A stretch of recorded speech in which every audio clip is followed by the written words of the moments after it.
Welcome back to this week's episode of Lindsey Byrd in Writing is Hard. Today's topic is on drafting a retelling based on an old ancient history. What's the right emotional balance? How much truth do you add in? And then, towards the middle, we transition to talking about the long road to publication. What do you do if you get an agent for one book, but then it takes a while to actually get a deal with a completely different book? I hope you enjoy.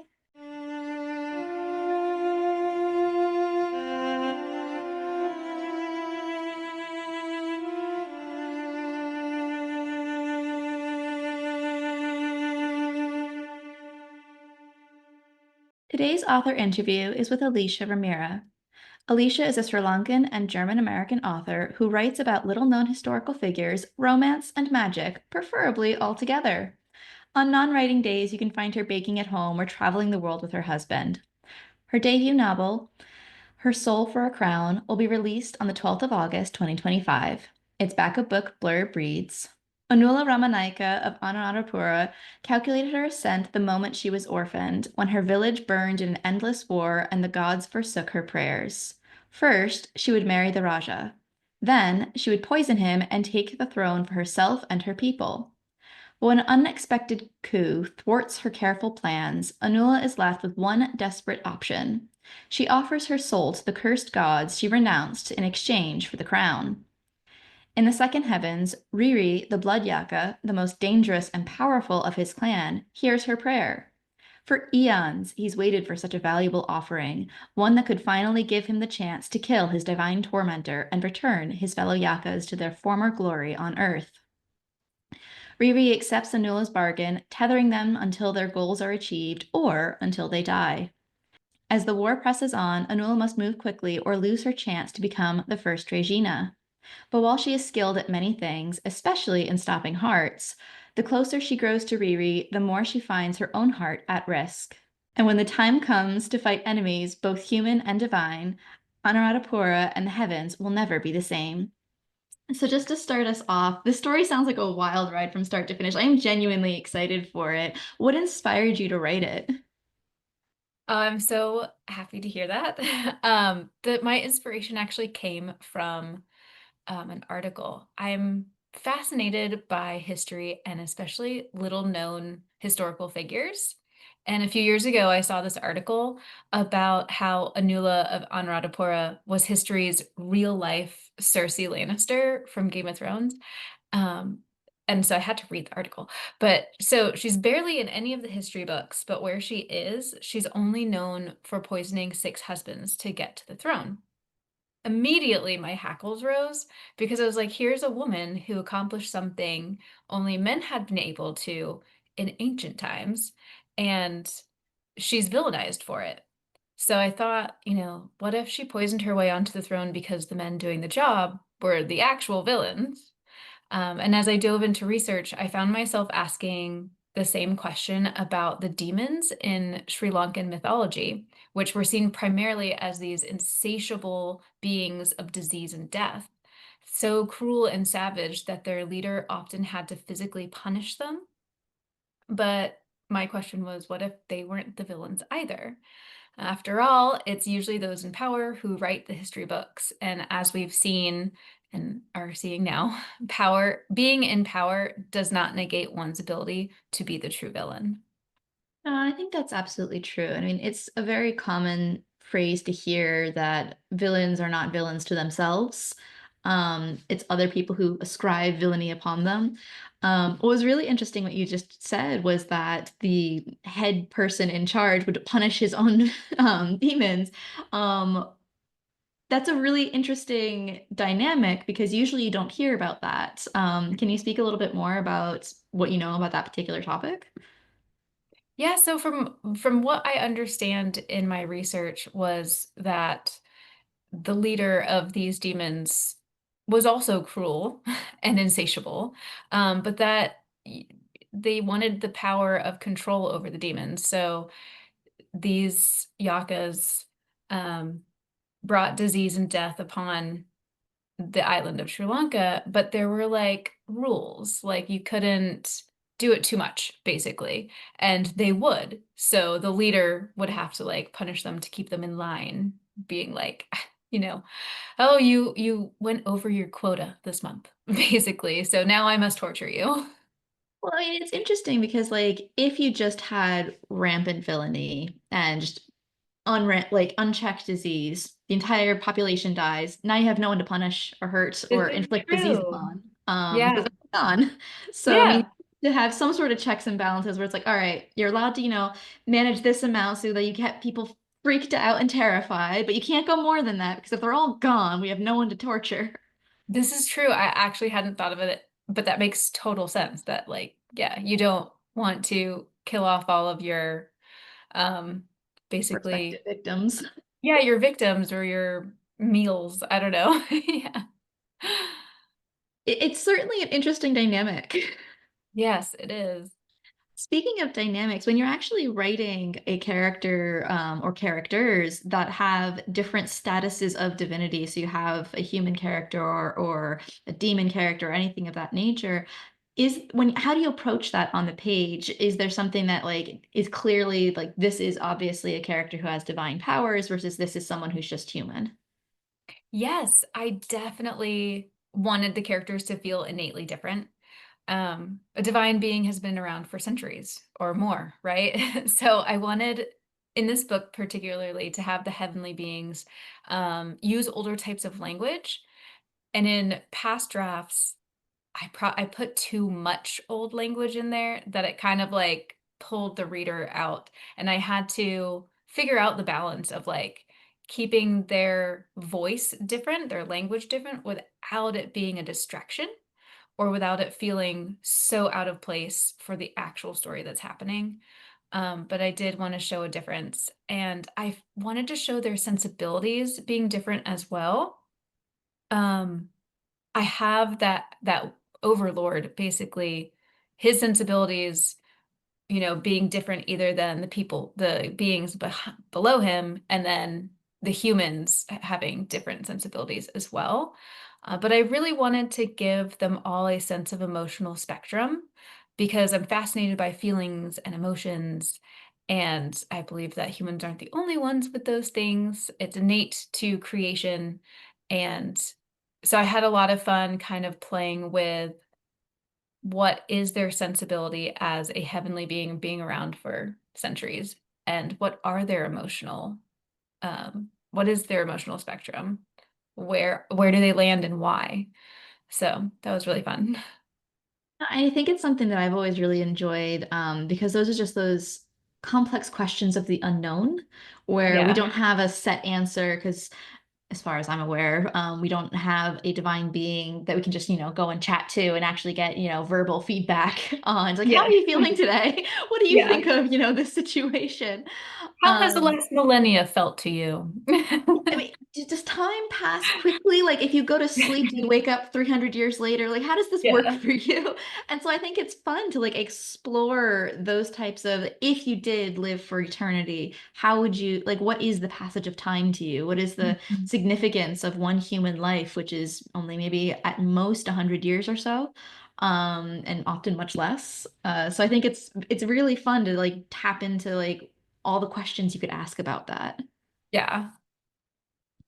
Um, Was there anything that you evolved or changed from your first draft to your last draft? Like I know you mentioned the language, changing that a little bit to make it a little bit more reader friendly, but as far as like amplifying that characterization, was there anything that you felt that you needed to add in or to, scale back even more? Oh my gosh, yes. I went through a lot of drafts with this book, and that very first draft, I nobody has seen it. Not my agent and not even my closest critique partner, because I knew about three-fourths of the way through writing that draft that it was completely wrong. Riri was way too cruel. Like I went pretty close to what the myth and the history was of him, but he was so cruel that he was unlikable. Like he was truly a villain, and I was three-fourths of the way through a book, and he was still too bad for anyone to like him. And I was like, okay, this isn't working. And he didn't have an emotional spectrum. He was very one note. So I knew I had to do a lot of work with him um, in like the brainstorming for the next version, the next draft, I also had some issues with Anula in that first draft too. She was very cutthroat and more Cersei-like than I think she turned out to be in the final version. So I think, yeah, in that first draft, I was going very much closer to what my research had shown versus the thing that is now going to be in people's hands is much more unique to my perspective and not amplifying, but maybe putting my own twist on myth and having fun with historical events that we don't have quite so many facts about.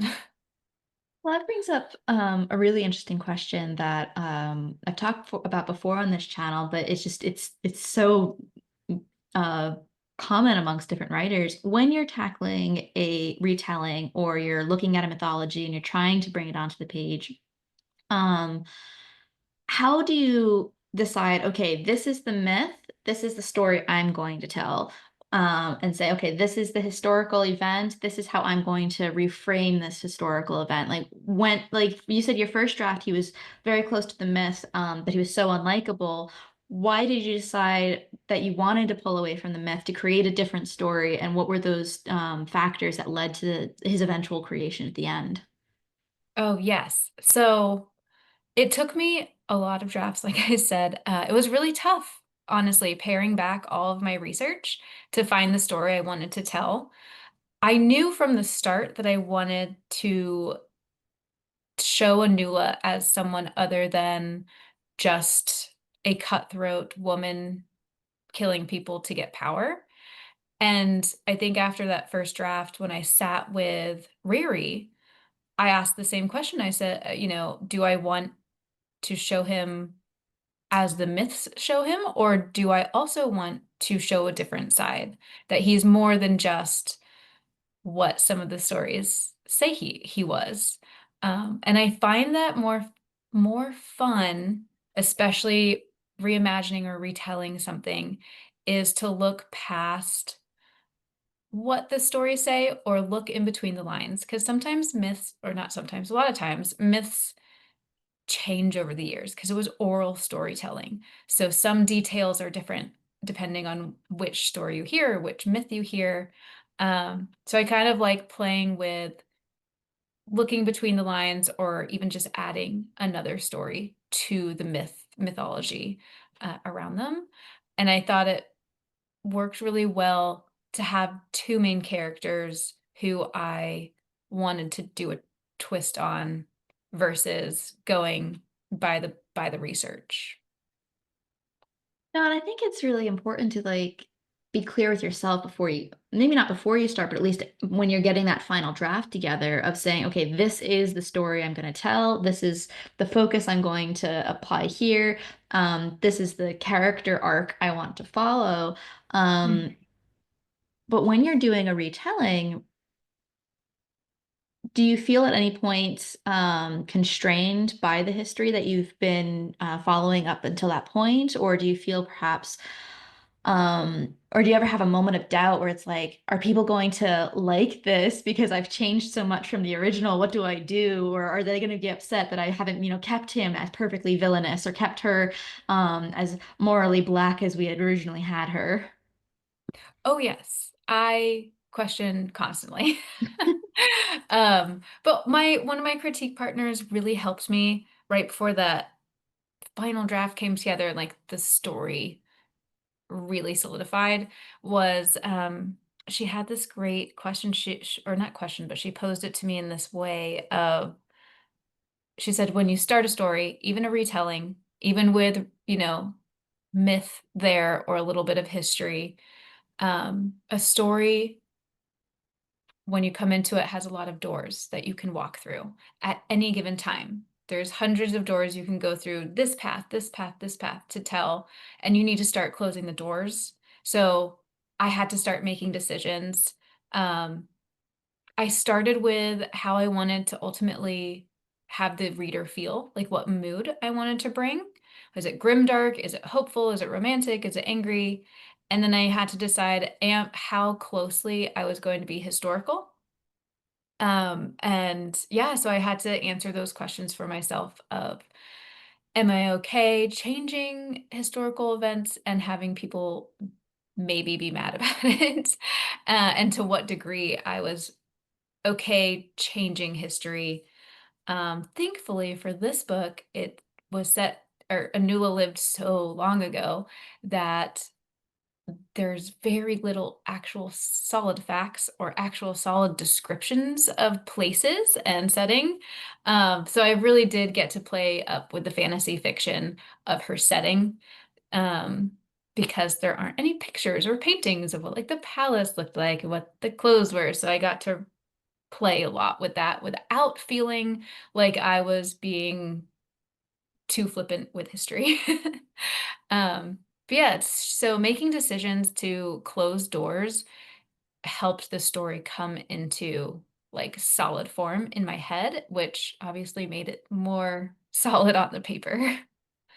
I think that makes absolute sense. And it's actually a really good advice. Like whoever your critique partner was, I feel like I've never heard that particular way of putting it before, but it's so solid. Like I can really envision that very well.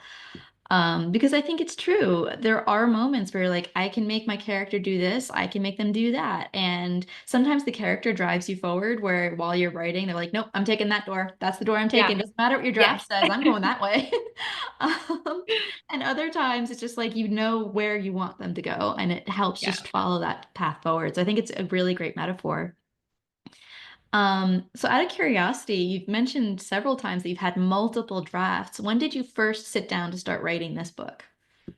So I read that article in like late 2019, I think. And so like Anula was in my head from then, but I didn't really have an idea of a story.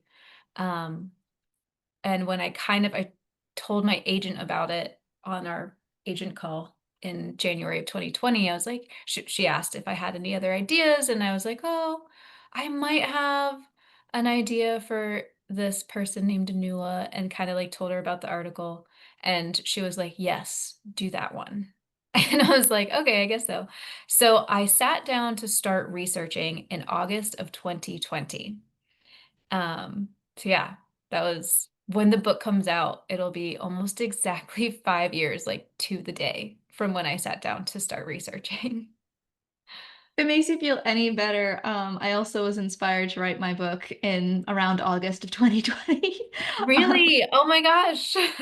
no, and I think it was just, with everything going on with COVID, with lockdowns, with this or that, like either you had the time suddenly because you were off work or you would just, or everything was like the whole world was going to hell. And so it's like, you know what? I'm going to sit down and write something that is not about COVID.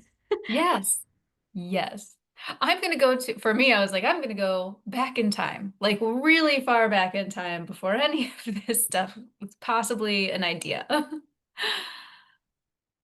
Um, Now, you said when you first wrote, you were three-quarters of the way through your book when you realized it was just wrong.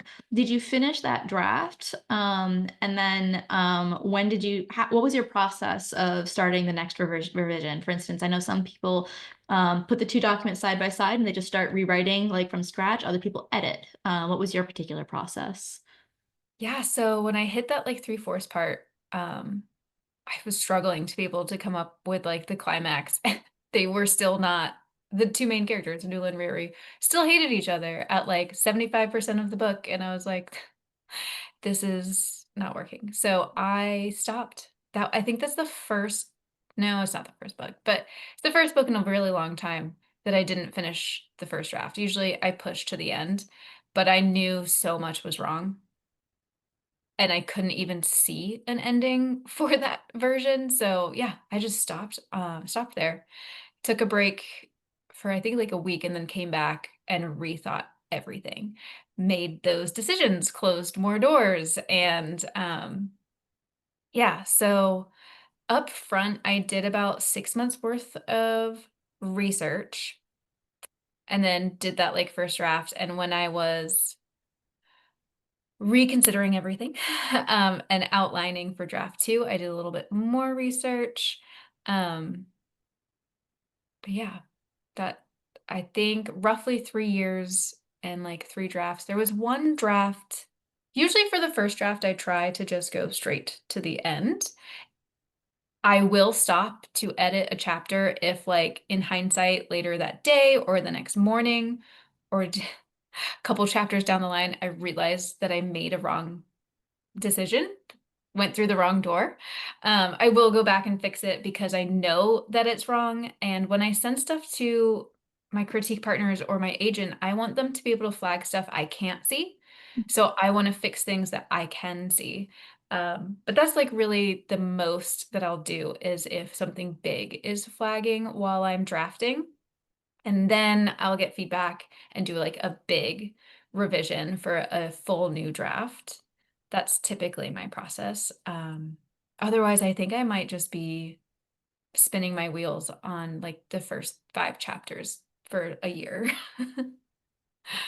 So when you say that, is it just because you're constantly writing, rewriting the same 5 chapters, or what pushes you forward to get to chapter 6 and beyond? I am a big plotter. So I have a chapter by chapter outline before I start drafting. And the thing that pushes me forward is like being excited to write a certain scene. So I'm like, no, I got to finish this because in 3 chapters, this thing's going to happen. And I really want to write that because I can already hear the dialogue or I can already see it like a movie. And I'm like really excited to write it. And I am not the type of writer that can jump around in the story. Like if you're excited, some people like wake up in the morning, they're like, I'm excited to write chapter 27 today even though yesterday I wrote chapter 5.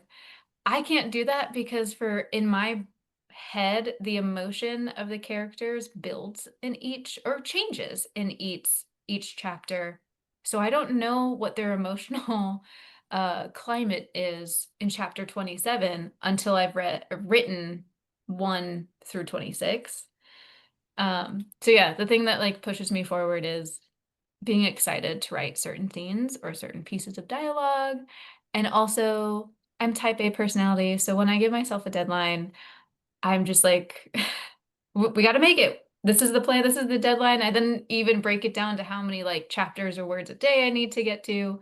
And then I can like check things off a list. So that's actually a very, um, like, yeah, that's what pushes me forward is having those deadlines and being able to check things off at the end of the day.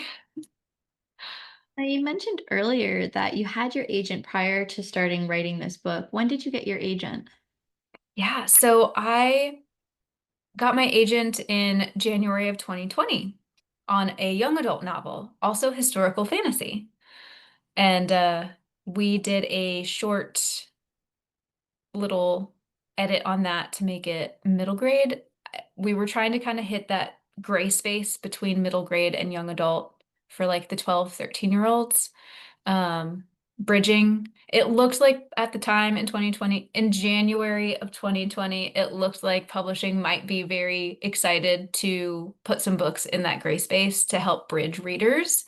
But then everything happened in the spring of 2020 and publishing kind of like broke down. So that book did not get picked up. It went on submission, I think it in May of 2020, and that was very sad.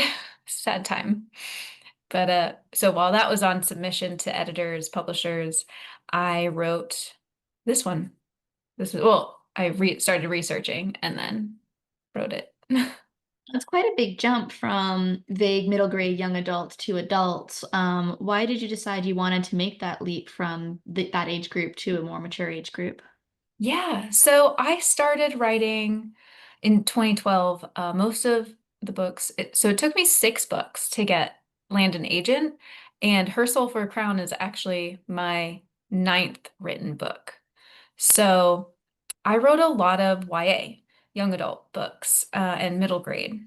So I've done fantasy, sci-fi, historical fantasy, dystopian, um, in both of those age categories, because that's what I was reading. That's what I obviously as a kid read growing up, and I just loved it. But the idea for a Nula, and this is, when I pitched it to my agent, and she was really excited, we thought YA. So that first, when I was researching in 2020, my idea was making this YA, but as I got more into the research, I was like, I don't think this is YA. Um, and it kind of scared me because I was like, I've never written adult fantasy. I've read a lot of it. I just love fantasy in general. So I will read middle grade, young adult, or adult fantasy. I just love fantasy. And so my agent was just like, basically write it the way you want to tell the story, and we will figure out whether it's young adult or adult later down the road. And then we can refine things, to either pull back if we want it to be YA or push it a little bit more if we want it to be adult. So I wrote that first draft, and then immediately, like, one of the things that I realized was wrong was, that it wasn't YA for sure. So my agent and I had to have a discussion about like career trajectory. If I wanted to debut in Kidlit and stay with YA or middle grade for a few books, or if I was okay debuting adult and staying adult for a few books. And I've always wanted to be a career author, like Stephen King, this is my career. This is all I do is write books. And since I read so widely in age category, I knew, and genre, I guess, I knew that like the dream would be to just write across all age categories. It just comes down to which one do you start with? Well, it's interesting because I think that the YAA split is sometimes getting blurred here or there, where sometimes Yeah. things that people might knee-jerk say, oh, that's A, is actually put into YA, and then vice versa, where I've seen a lot Yeah. of adult books, people are like, oh no, that's actually a YA, it's miscategorized. Yeah. Um, and then when you try to Google, like, what is the difference between YA and A? It's like the age of the protagonist. It's like if your And everyone's protagonist like, no, that's definitely not it. yeah, because like if your protagonist is 18 and younger, okay, fine, YA. But you mentioned earlier that she had six husbands. I would be Yeah. surprised if she is under 18 with six husbands.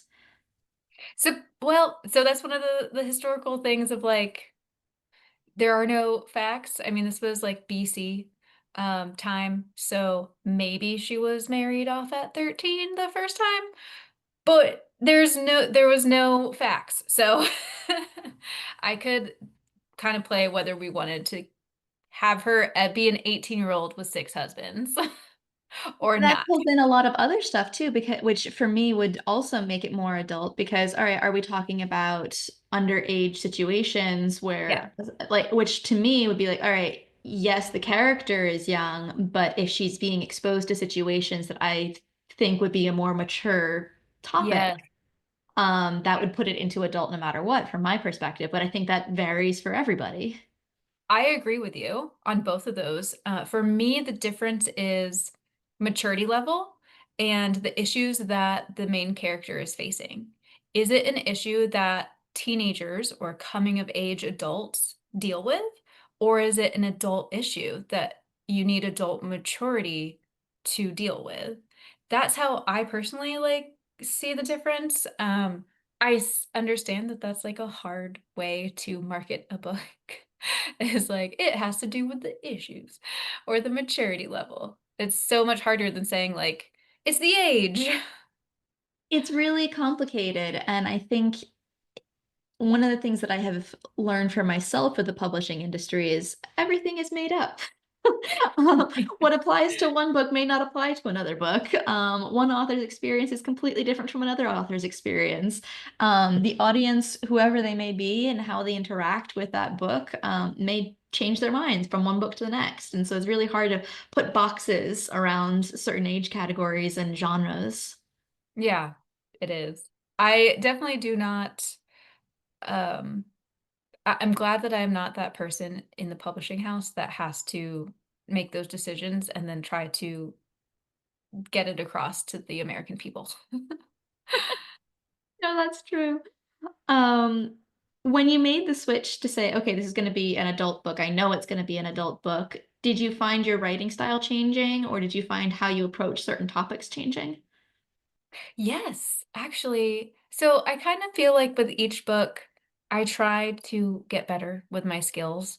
So when I did make the decision that it was going to be adult, I intentionally read even more adult books. I still read YA in middle grade, but I was tipping the scales more in favor of adult just to just, to see what was out there and how things were being um how issues were dealt with and yeah, just kind of researching within that category. Um, and I did find that my writing changed because there is more you can do, maybe not more that you can do in white. There's just different things. Um, the maturity level definitely was different. So I knew that Anula could have different sensibility or a different worldview than she would have had if I had made her like this be the thing that like propels her into adulthood. So that was really fascinating. And I always knew Riri needed to be an adult because he was centuries old. Like that was really hard wrapping my head around. Like, how do I make this being teenagerish? So You kind that of was fall really into like a fun. trap of Inuyasha where like all these things are like really, really old, but they're also acting like kids at the same time. Yeah, which is kind of fascinating and maybe something I'd love to play with one day of like, what if like when you're an immortal being, you like mature super slowly, so you are stuck in like the teenager phase for like a century?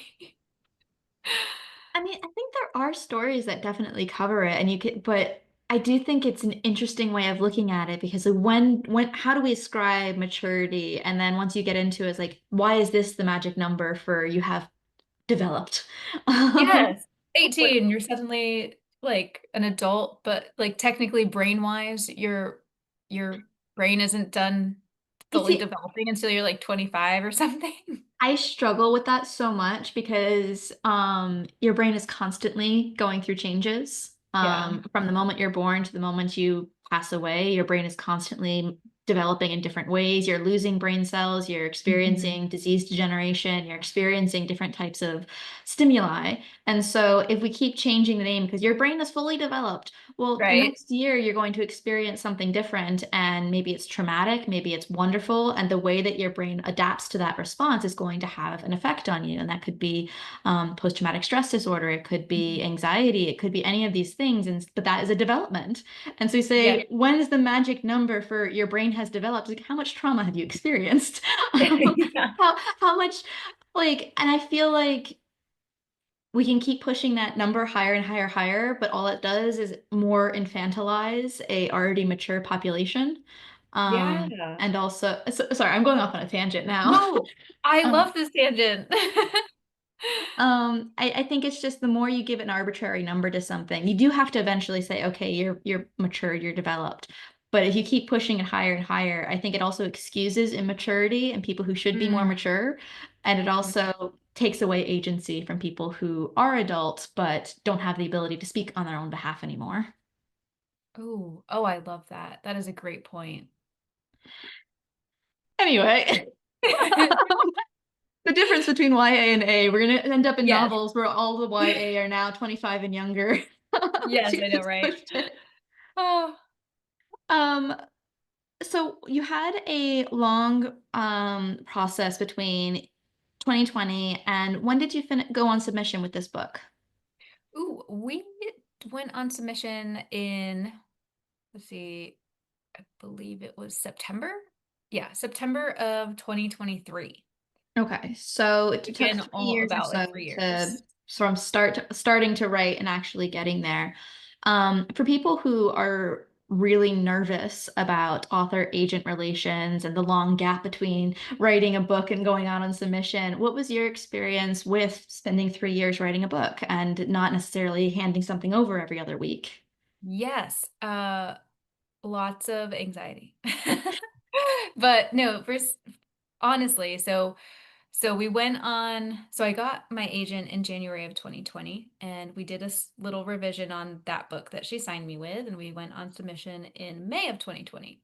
So while she was like fielding all editor feedback, or like nudging editors on that manuscript, I actually was working on the book that I wrote while querying, which was another middle grade. And I got that done, I think, really quick, like in that summer, maybe by July. So that's why in August I started on Anula's story. So I was constantly working on stuff. I sent her that other middle grade in July.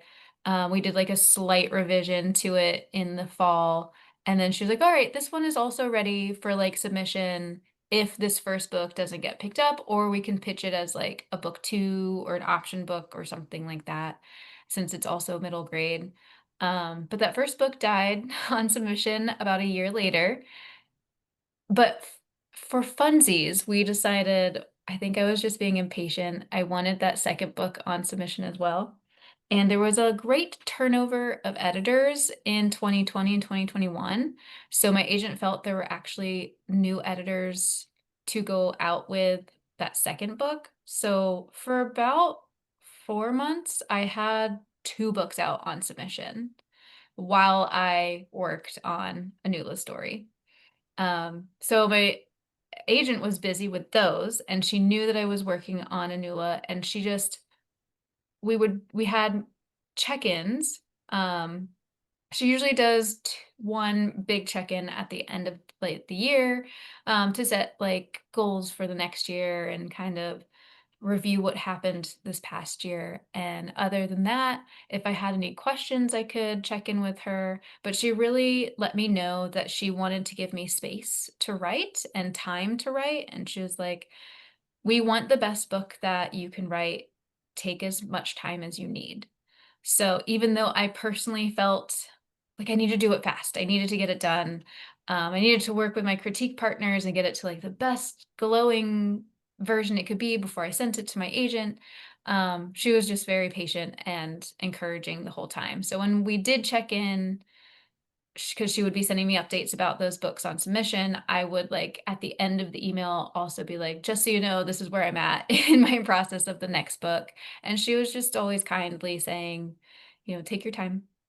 We want the best that you can. We don't want to burn you out, all that kind of stuff. So she was very, very supportive and encouraging. And I think that's like the best thing you can have from an agent. But on the other side, like I do trust that if she felt like this book had a moment in the market or something, she would reach out to me and be like, hey, if you can get this done in the next few months, it would be a great time to go out with it. And I really wanted that from an agent, like letting me know, like, heads up, we should try to do this thing now. No, I think that's really important. I know that in my discussions with my agent, she's always been kind of saying the same thing. Like your book is the book that you want to make it done correctly and you want to do it the best book that you can, because if you have a great idea but you rush through it to get it out the door and you go on submission and it fails because it wasn't the best it could have been, it's just going to be a huge waste of time for everybody, but also kind of I feel like it'll hurt your heart more because you're like, I love this Yeah. story, but like, time or whatever. Yeah. So I do think that there's definitely some logic in saying, all right, let's slow down. Let's Mhm. put some time in and make sure it's the best version. Yes, I Um, agree. because you had done so many different revisions, what was it about the final version where you went, this is the best version, I'm ready? Yeah. So I don't know that I ever really know it, but I have one critique partner in particular that was working with me very closely. In the first, or I guess in the second draft, she was reading almost as I was going. And we talked weekly, brainstorming, changing the outline as I was going. And then she really helped me finesse that final draft, before I got it to my agent. And then we did more, another couple of revisions. But I really do think it's a gut thing of how closely is the thing on the page to the thing in my head. I know it will never be one to one, and I have to be okay with that, but how close did I get? And I do really trust my critique partner and my agent to tell me you can be done now. Because I think everything can always be changed. In any art form, revision can always happen. I think you just have to learn or train your writer gut to feel like, okay, I nailed the emotional arc the way I wanted to. And yes, maybe my descriptions could have been stronger or my prose could have been cleaner. I know that at my skill level right now, it's the best it can be. And I did the story I wanted to do. Because there was such a large span of time between getting the agent, going on submission again, and then writing the next book, and then going on submission again.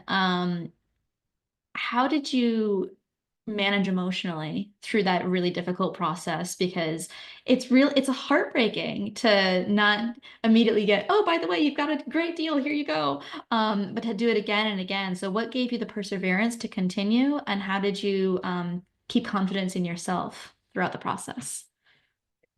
I love talking about this because I struggled. I struggled really hard. This querying and then also being on submission, like the querying part nearly broke me. Um, so yeah, I love talking about this because I did have a long journey and it tore me up the entire time. I feel like I survived off of listening to other authors opening up about their journeys and the time it took for them. So many stories were about how there is like this weird phenomenon that it's like it takes 10 years to get published, basically. Um, I also survived because of my critique partners that I had around me. I've been with the same critique group of three writers since 2016, and they have kept me sane and encouraged throughout everything. Um, so yeah, having them there through it, not just to help me level up on each book with my skills, but they understood the pain and the struggle of querying and being on submission, but they also understood the dream and the passion of being an author. I'm a persistent person by nature.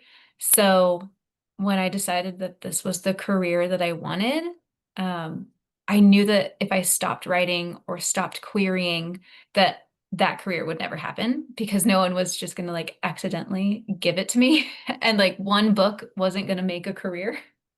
So for better or worse, that drove me. But it also made every rejection so hard. I cried so much, especially at work, where I felt like no fulfillment, no purpose, no passion. Despite trying on several different careers, I never got that same purposeful feeling that I do when I write.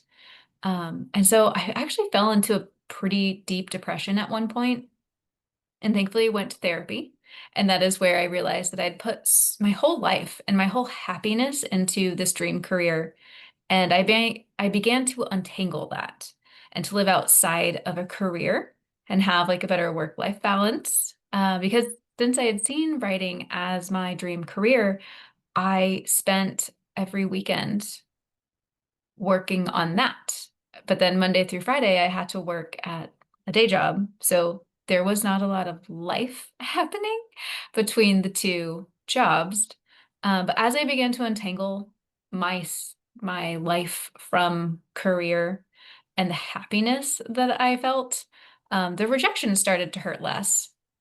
I wanted to keep trying. It was still a dream of mine, but I don't know, I kind of just like let go in a sense of being okay that if it never happened, could still find joy in other ways.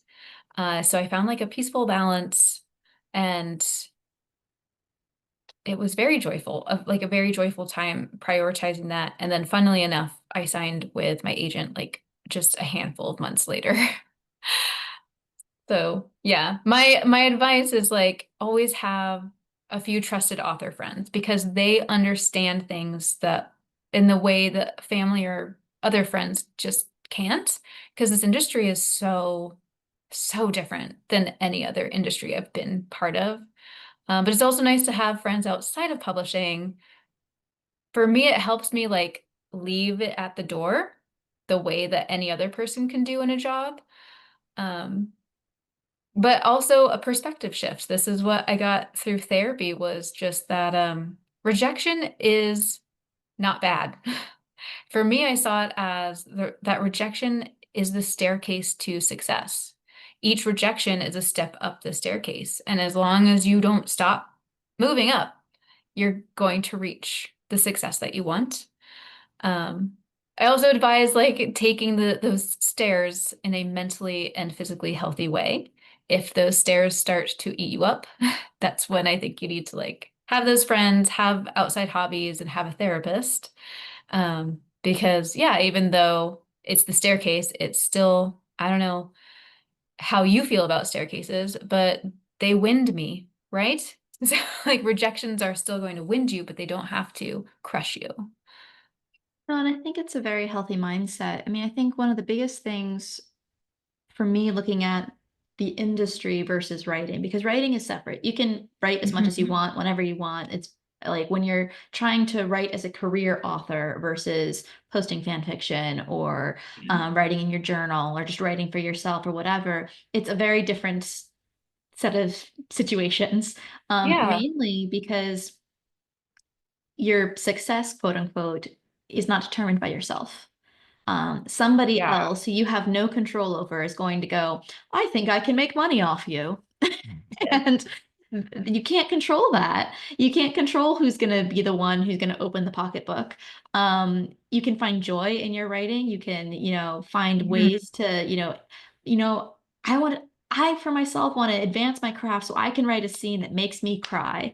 Like Yes. finding ways to like make yourself stronger, that's stuff you can control. But when it Yeah. comes to like getting an agent, getting a deal, selling your book, all of everything else, we have no control over that as authors. That's somebody else's hands. And unfortunately, because we can't control it, we have to let go of some of the emotions attached to that because Yeah. it's not something we can ever influence. We can write the best book we can, but it's not going to matter if somebody else decides that they're not going to put the money into it. Yeah. No, that's exactly what it is. I've heard it said too that it's like two brains. You have your writer brain and your industry brain. And while you're writing your book, you have your writer brain on. It's the creativity, it's the passion, it's the purpose, it's leveling up your skills to like make yourself cry when you reread a scene that you wrote. But when the book is done and you're querying or on submission or launching a book out into the world where you also have no control whether readers like it or even give it a chance and read it, you have to put on a different brain. You have to put on the industry brain. And that one, I think, is very close to like business brain, where you just take emotion out of it. There are no emotions. Whereas in the first, the writer's brain, you can have all the emotions. The emotions are good. I think it's hard because I think a lot of writers internalize if somebody doesn't like my book, buy my book, if somebody leaves a bad review or they don't pick it up to sell, it's a reflection on me as a person.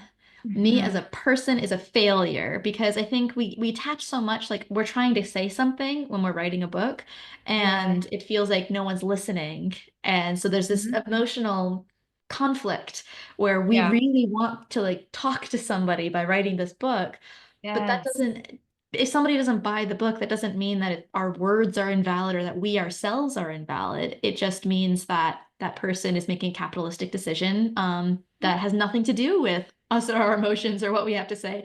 They're on the clock. They're trying to do their own thing. They're not paying attention to our emotional well-being. Yeah. That's so true and so well said. I think that's a great thing, a really perspective for people to hear and understand. So before I let you go today, I wanted to ask if there's anything we haven't had a chance to talk about that you would like to say as your final word. I feel like we went through a lot. We covered a lot of ground. And we had nice tangents. Always important to have a couple tangents here Yeah. or there. Yeah, I guess for writers, I would like to say like, yeah, um keep going and as much as you possibly can try to take those emotions out of the businesses just try to take those out of the business decisions that publishing has to make and just follow your passion. If writing is giving you life, by all means keep going towards it. Um and then yeah, writing is hard. There's lots of decisions you have to make to write a story. And oh, one that I really love that Lee Bardugo. Oh my gosh, I almost forgot about this. In 2013, Lee Bardugo came to one of my local bookstores, and that is when I was working on my first novel. And I remember asking her how many drafts she wrote to get, I think she was there for the second book in her trilogy. Um, that wasn't Storm and Siege. I'm But not. anyway, the second book, so I asked her how many drafts it took her because I was on my first novel and like I was close to finishing draft two or something, and I was like sure it was ready to like send out to agents. And she was like, she looks at me and kind of like smirked and she goes, "Are you a writer?" And I was like, "Yes." And she's like, "All right, it's as many drafts as it needs to be." And she's like pointed to the second book in her trilogy. She's like, "I lost count around 100." And I like was floored first and then horrified. But it kind of it's stuck in my head for the last like what, 12 years. Um, that books take time and you're not going to get it right the first draft, even though we all want to. And even though I try every book to make that first draft so perfect, it's not going to happen. And that's good because each draft is just going to make the story better and sharper. And it is not a failure if your first draft is garbage or messy or the characters are completely wrong. You have a chance to keep doing it over and over. And once I kind of like thought about it that way, kind of the same with the rejections, is I found more joy in the process of it. Of okay, I this was the first pass. It didn't work, but I'm gonna do it a second time, and it's gonna get better and better and better. Same with the rejections. They hurt at the beginning, but if you see it all as like stepping stones, they kind of stop hurting too much. No, I think that's a wonderful way to put it. And I would also say, as one final thing, of just we need to be honest with ourselves that our drafts are garbage. Yeah, yeah. I And do think there are some times where it's like, all right, one and done, it's perfect. I don't need to look at that ever again. And it's like we need to be a little bit more critical every so often. Just be like, maybe it's not perfect. And then yeah, also be accepting when somebody tells us it might need a change, going, okay, yes, it does, instead of yeah, stake in the ground. Nope, I'm gonna die on this hill. yeah. Anyway, thank you so much for joining us today. It was wonderful to have you. Oh, thank you so much. This was a blast to be part of this interview series. Thank you.